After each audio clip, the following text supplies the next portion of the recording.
Всем привет! С вами канал Косплеер и я Марианна Деморт. В этом видео я поделюсь с вами своим очередным изобретением, как сделать маску лицехвата из чужого своими руками. Маска выполнена из простых, недорогих материалов, большинство из которых вы можете найти у себя дома. Можете делать эту маску либо на Хэллоуин, либо на каждый день.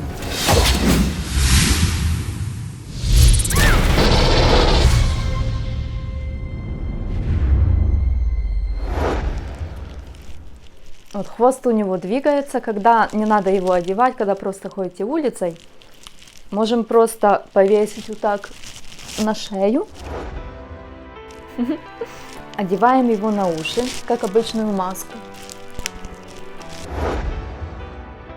Хвост может висеть вот так, просто вниз. Либо же мы можем закрутить его вокруг шеи. Только сильно не затягивайте, чтобы не задушиться, а то умрете не от макаронавируса, а от удушья. Дышать мы будем через вот эти вот отверстия, потому что оно не прилегает очень близко к коже, то есть воздух будет нормально проходить, мы не задохнемся. Но если вас смущают эти отверстия, и вы хотите, чтобы маска полностью прилегала очень плотно к вашему лицу, то под низ можете одеть обычный аптечный намордник.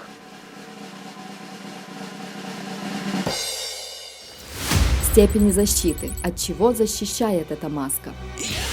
Отпугивает незнакомых прохожих больше, чем на расстоянии 2 метра.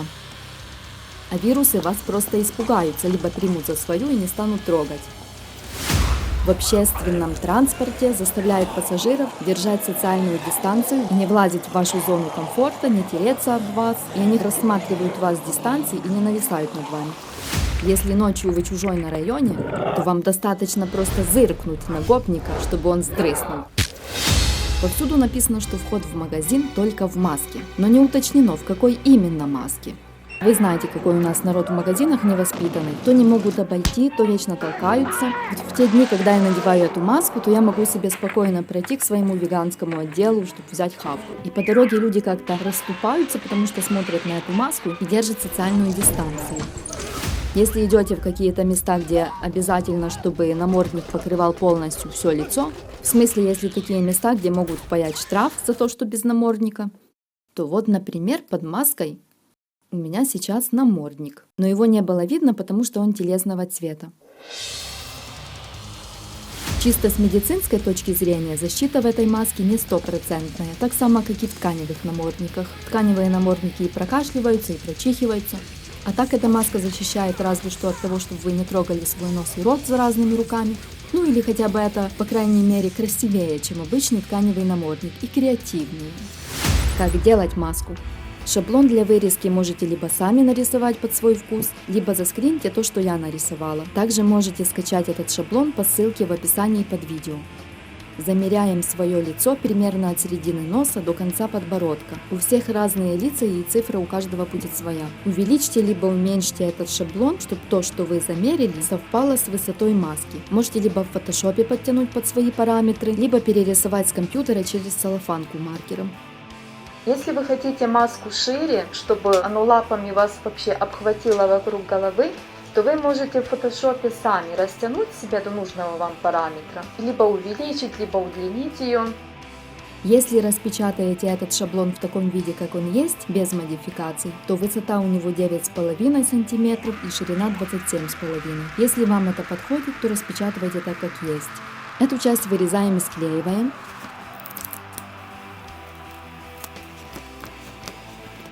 Этот изгиб для носа. Пластиковая бутылка от воды, размером обхвата примерно как ширина вашей головы. У меня бутыль 4-литровый, у вас может быть бутылка другого литража, но она должна быть обязательно не круглой, а квадратной, потому что этот верхний угол будет как раз для носа, чтобы маска не была плоской. Под этот угол, чтобы совпало, засовываем внутрь маску. Либо внутрь, либо снаружи. Кончик носа в маске должен совпасть под вот этот угол в бутылке, чтобы он был в центре на изгибе. Приклеиваем скотчем так, чтобы было все ровно. Если верхние лапы будут идти вниз, потому что бутылка у нас вверху уже сгибается и становится тоньше, то в фалангах их изогните и приклейте. Весь шаблон к бутылке полностью не пристанет, где-то по-любому будут зазоры, потому что эти бутылки у нас не ровные, а ребристые. Но это ничего страшного, это не будет видно, когда вырежется. Если с бутылкой у вас не получается, то забейте и вырезайте с картона. Я делаю из пластиковой бутылки чисто ради того, чтобы оно дольше прослужило. Когда вырежете, посмотрите, чтобы не было острых углов, дабы вы не порезались, когда будете это мерить. Фаланги на лапах изгибаем, чтобы было по форме вашего лица. И обязательно это примерьте. В общем, подгоняем эту вырезку под свое лицо. Низ загибаем под форму своего подбородка.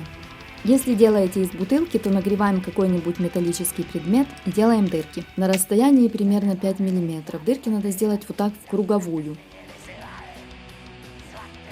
Обычный шнурок от обуви и пришиваем его через дырки, так само, как когда вы пришиваете пуговицы. Позже поймете, для чего это надо. Если делаете из картона, то не надо делать дырок и пришивать ничего. Розовая туалетная бумага, самая дешевая, либо можете взять розовые салфетки. Обрываем в форме овала так, чтобы совпало с высотой маски. Черная акриловая краска, которой художники рисуют картины. Рисуем внутренно с лицехватом.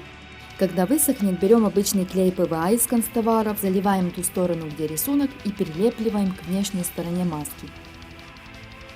Кончики закручиваем так, чтобы они касались шнурка. Видите, ее видно насквозь. Я так сделала чисто ради того, чтобы можно было спокойно дышать и не бояться, что с внутренней стороны что-то расклеится, отклеится и вытрется. Если делаете из картона, то закрасьте внутреннюю часть маски розовым и рисуйте эту штуковину с внутренней части маски. Куски туалетной бумаги макаем в клей и залепливаем, как обычное папье-маше. Кончики бумаги затягиваем так, чтобы они заходили вовнутрь, так, чтобы залепить шнурок.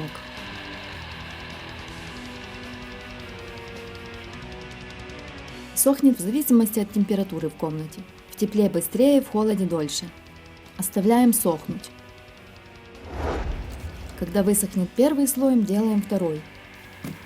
Второй слой можно уже делать и другим цветом туалетной бумаги, тут уже все равно. Тоже оставляем, чтобы высохло. Шнурок нам нужен для того, чтобы держалась на нем вся конструкция. Видите, я вот пытаюсь отодрать, оно не отдирается. И сейчас сравните, как было без шнурка. Это был первый вариант моей маски. Клей ПВА плохо держится к пластику. Из того шаблона, который остался, отрываем скотч, отрезаем лапы, клеем ПВА приклеиваем. Картон, который гнется, можно картонную папку. Вырезаем квадраты размером под вот эти части лап. Будут 3 разные по величине квадраты, потому что кости на лапах укорачиваются к концу.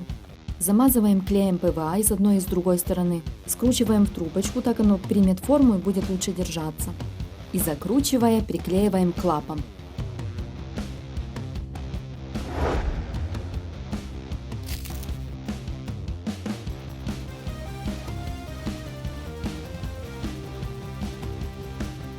Туалетная бумага, клей ПВА размазываем, скручиваем трубочки. Обмазываем клеем ПВА и приклеиваем, как на рисунке. Сглаживаем концы, чтобы не было видно стыка. Длину хвоста определяйте сам для себя каждый индивидуально, чтобы вы могли обкрутить его вокруг шеи, как в фильме. На картоне, который гнется, отмечаем ширину, как на нижней полоске на шаблоне. Из этих точек проводим 2 линии.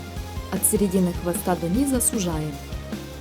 Замеряем высоту нижней полоски на шаблоне, делаем несколько такой высотой и несколько чуть меньше. И так до конца хвоста уменьшаем высоту полосок. Может быть несколько полосок одного размера, несколько полосок чуть меньше и дальше еще меньше. Нарезаем, вырезаем. Черный либо темно-коричневый шнурок от обуви. Концы хвоста зажимаем чем-то тяжелым, чтобы его случайно не сдвинуть. И куски картона приклеиваем. Можно либо горячим клеем клеить, либо клеем ПВА. Но когда приклеиваете, делайте чуть-чуть расстояние. Так хвост будет двигаться, а если вы склеите вплотную, хвост не будет двигаться.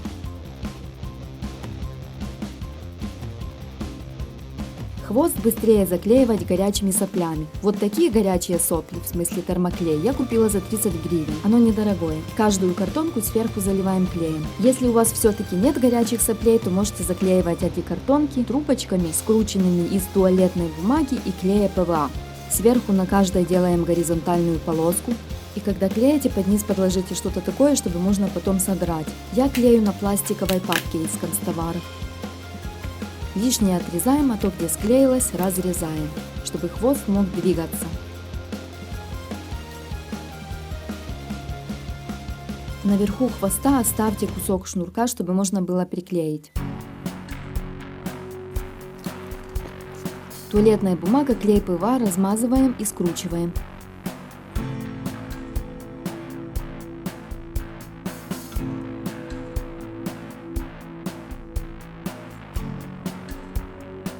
И этот кусок будем разрезать под каждую полоску. Обмазываем клеем ПВА из всех сторон, приклеиваем и сглаживаем концы.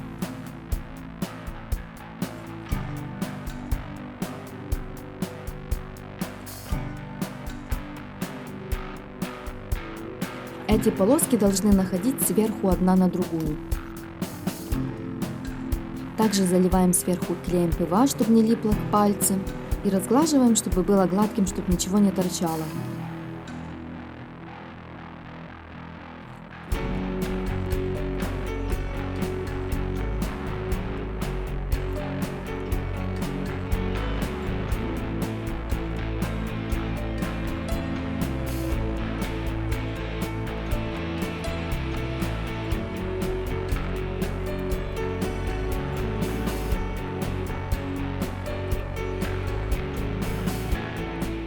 Трубочки потоньше приклеиваем, как на рисунке, и тоже сглаживаем, чтобы не было видно стыка.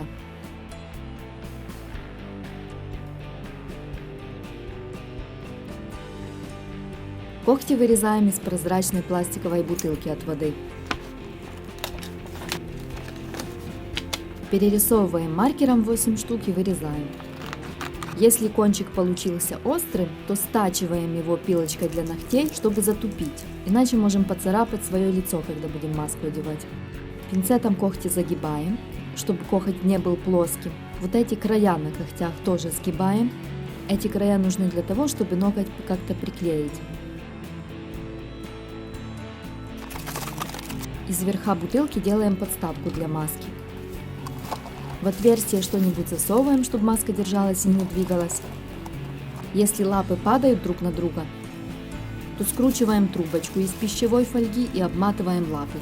Таким образом мы делаем между ними расстояние, чтобы они держались и не падали одна на другую.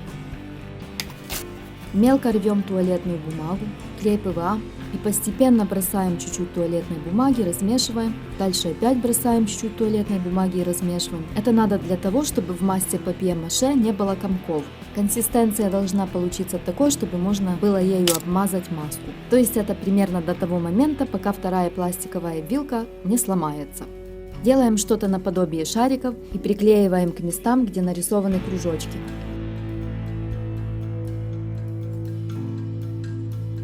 Внутри тоже замазываем массой папье-маше, так, чтобы оно находило на шнурок. Клеем ПВА, сглаживаем.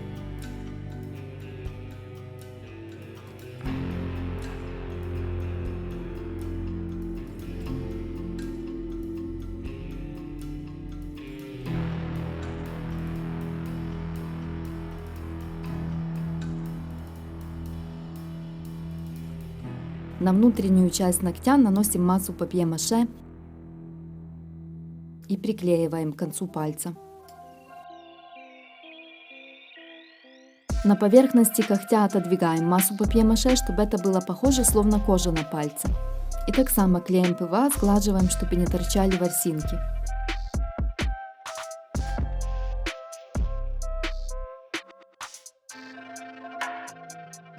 Делаем тонкие полоски из туалетной бумаги и приклеиваем в эти места рандомным методом. Это типа сморщенная кожа. И так само места стыка сглаживаем.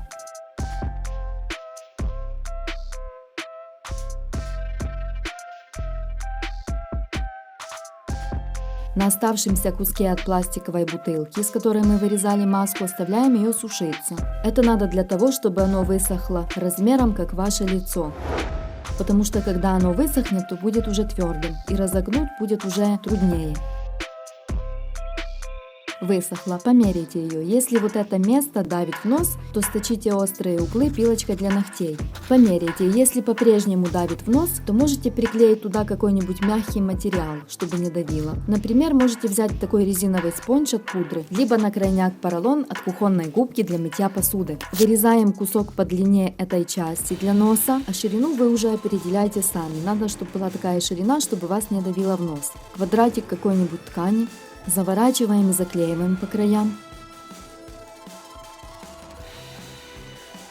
И приклеиваем туда, где будет касаться носа. По краям сглаживаем, чтобы ничего не торчало. Капроновые колготы под цвет вашей кожи, желательно 40 ден. Растяните, чтобы превратилась в резинку, и разрежьте нужного размера. Я не нашла телесных резинок, поэтому использую колготы. Это надо для того, чтобы не было видно резинку, если мы будем надевать на уши, чтобы казалось, якобы лицехват держится на лице сам. Но это в том случае, если маска получилась легкой, вы можете одевать ее на уши. Но если маска получилась тяжелой, то лучше одевать через голову. Сначала можете резинки либо просто привязать к лапам, чтобы понять чисто для себя, как вам комфортнее, то ли одевать на уши, то ли одевать через голову. Если вам комфортнее одевать через голову, то лучше брать резинки не телесного цвета, а под цвет ваших волос. Я клею от нижней лапы к верхней лапе, чтобы одевать через уши.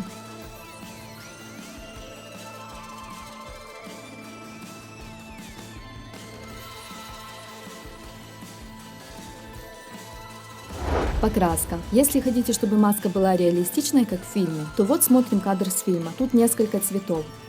Заворачиваем резинку фольгой, чтобы краска не попала. Коричневая акриловая краска, та, которой художники рисуют картины. Закрашиваем полностью всю маску с одной стороны, когда высохнет с другой. Середину маски не закрашиваем, только вот до сюда. Акрил быстро сохнет, там минут 10-15 в зависимости от тепла.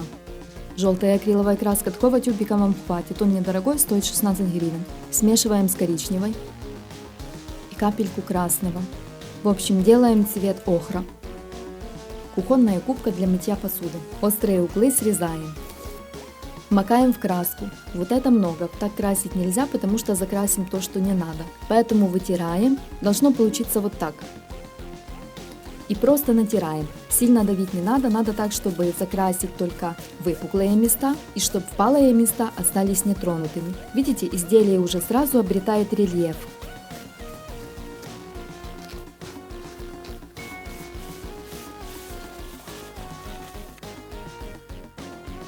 Труднодоступные места можем закрасить кисточкой. Высохло. При нанесении следующего слоя краски предыдущий слой должен полностью высохнуть. Коричневая и розовая акриловые краски. Если нет розовой, смешайте красную и белую. Прокрашиваем внутреннюю часть по контуру и растушевываем.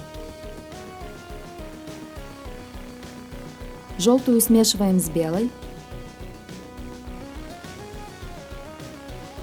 Лишнюю краску вытираем. Надо так, чтобы не было много краски на губке. И натираем только выпуклые места, но сильно не давим, только слегка касаемся.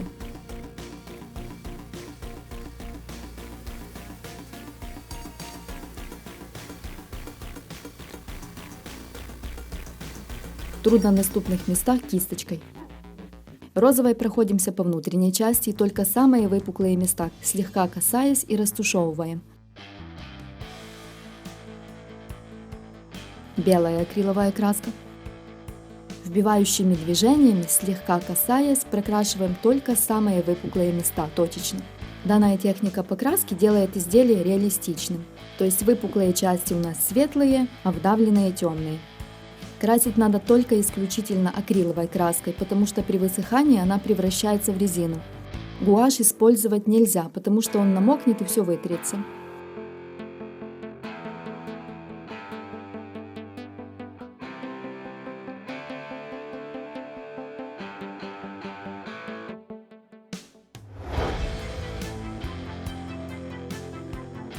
Акриловый глянцевый лак.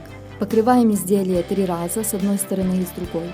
Перед покраской следующего слоя лака предыдущий должен полностью высохнуть. После высыхания покрутите в разные стороны части хвоста, чтобы лак и краска разломались и чтобы хвост смог двигаться. Дезинфицировать можно хлоргексидином, потому что он не вытирает краску. Если у вас другой дезинфектор, то попробуйте сначала на маленьком участке, чтобы понять, не вытирает ли он краску. Вот этот намордник я купила в косметическом магазине, но вы можете его пошить сами. Тут получается два вот таких куска, сшитые посередине между собой, и сбоку просто обычные резинки. Лучше брать ткань телесного цвета, чтобы казалось, якобы это ваша кожа под низом. Если хотите, чтобы наши видео выходили чаще, то донатьте по ссылке в описании под видео.